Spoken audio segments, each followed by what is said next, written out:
زیاد دا ویلیو چې دا یو لاس کې مې دا یو طرف دی لیکن دا حجاز هم زما قبضه کې چې راشي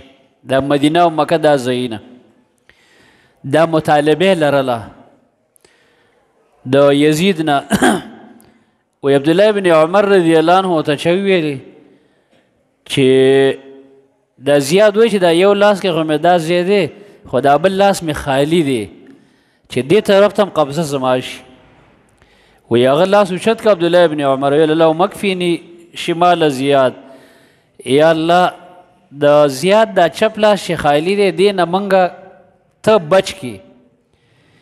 وی فخرجت فی یده قرحه په دې لاس کې دانه راوخته او دانه ډېرېده ډېرېده حتی ماتت ایسته د دې نه مړ شه نو ګوره د نیکانو خلکو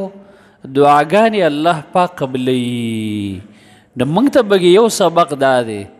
چې د الله پاک نه ته دعا م غواړه چې یا الله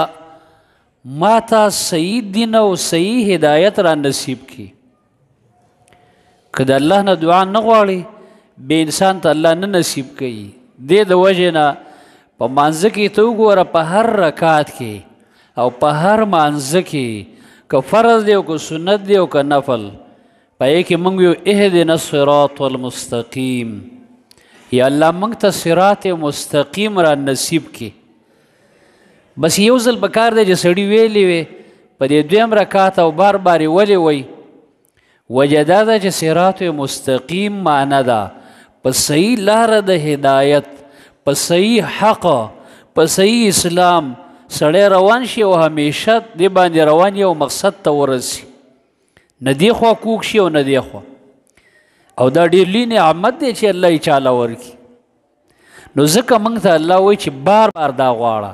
پیسې نه دي یادې کړي چې بار بار پیسې وغواړه مشري وغواړه بل شی وغواړه هغه هم حلال نعمتونه دي جایز دي